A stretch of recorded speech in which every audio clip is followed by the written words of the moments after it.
নির্বাচন অবাধ নিরপেক্ষ হবে এতে কোনো সন্দেহ নেই, কারণ জনগণের ভোট চুরি করতে তো আসেনি। দিনের ভোট রাতে আমি ডামি নির্বাচন, ভোটবিহীন বারবার ক্ষমতায় আসা, এই ছিল আওয়ামী লীগের গত 15 বছরের শাসনামলের চিত্র। জনগণ কিংবা ভোট কোনো কিছু ছাড়াই বিরোধী মতের রাজনীতিকে নিঃশেষ করে ভোটবিহীন নির্বাচনের ব্যবস্থা করেছেন। আর আওয়ামী লীগের দুঃশাসনের এই ফর্মুলা বাস্তবায়নের মূল কারিগর ছিলেন হাসিনা প্রশাসনেরই নীতি নির্ধারক, সচিব, ডিসি, এসপি ও প্রশাসনিক অন্যান্য কর্মকর্তারা। শেখ হাসিনা পালানোর পর একে একে বেরিয়ে এসছে সেই বিতর্কিত ভোটের মূল হোতা 116 ডিসি ও এসপির নাম। দেশ টিভির ধারাবাহিক অনুসন্ধানী প্রতিবেদনের প্রথম পর্ব আজ। 5 বছর শেষ করার পর একটি নতুন সরকার আসবে, জনগণ তার ইচ্ছে মতো ভোট দেবে, আর সেই ভোট দেবার পরিবেশটা আমরা তৈরি করতে পেরেছি। আওয়ামী লীগের শাসনামলে নির্বাচনগুলোতে ভোটের মাঠের মাস্টারমাইন্ড ছিলেন 116 ডিসি ও এসপি। তৎকালীন আওয়ামী লীগ মনোনীত পছন্দের প্রার্থীকে বিজয়ী করতে ভোটের আগের রাতেই ইলেকশন কারচুপির নেতৃত্ব দিয়েছিলেন তারা।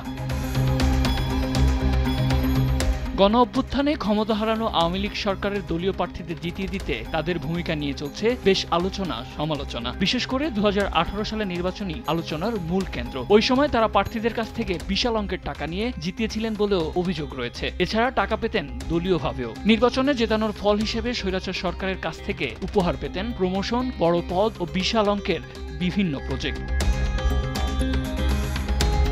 বিগত নির্বাচনে তৎকালীন সরকার দলীয় প্রার্থীদের জিতিয়ে দেওয়া নেপথ্যের সমালোচিত ওই ডিসিএসপিদের ফাইল ধরে এবার টান দিয়েছেন জাতীয় রাজস্ব বোর্ড এনবিআর-এর গোয়েন্দারা।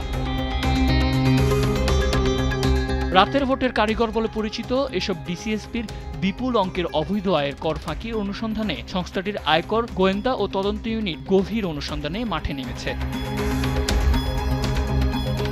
জানা যায় রাতের ভোটের সেই নির্বাচনে সরাসরি যুক্ত ছিলেন তৎকালীন সময়ের 57 জন ডিসি এবং পুলিশের 59 জন এসপি। তাদের আয়কর নথি যাচাই করে প্রকৃত সম্পদের সঙ্গে মিলিয়ে দেখার উদ্যোগ নিয়েছে সংস্থাটি। কর ফাঁকি উদ্ঘাটন হলে আয়কর আইন অনুযায়ী তাদের বিরুদ্ধে শাস্তিমূলক পদক্ষেপ নেবে এনবিআর।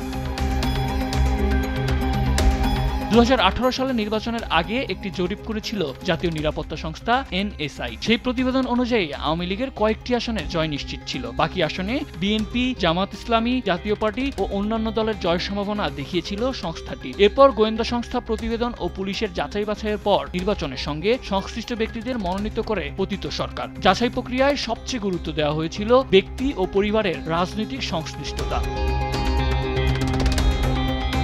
এর আগে নির্দলীয় সরকারের অধীনে নির্বাচনের দাবিতে 2014 সালের 5 জানুয়ারি নির্বাচন বর্জন করে বিএনপি সহ বেশিরভাগ নিবন্ধিত দল। 2018 সালে বহুল আলোচিত সংলাপে শেখ হাসিনার কাছ থেকে সুষ্ঠু নির্বাচনের প্রস্তুতি পেয়ে বিএনপি নেতৃত্বাধীন জাতীয় ঐক্যফ্রন্ট ভোটে অংশ নেয়। তবে ডিসিএসপিদের কারণে ওই ভোট বিতর্কিত ও প্রশ্নবিদ্ধ হয়।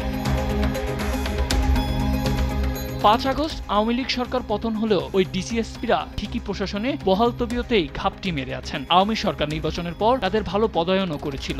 এখন অন্তর্বর্তী সরকারের সময়েও তাদের অনেকেই গুরুত্বপূর্ণ দায়িত্বে রয়ে গেছেন বলে জানা গেছে। বিভিন্ন মন্ত্রণালয়ের যুগ্ম সচিব, অতিরিক্ত সচিব সহ বিভিন্ন কর্মকর্তা বহাল তবিয়তেই আছেন।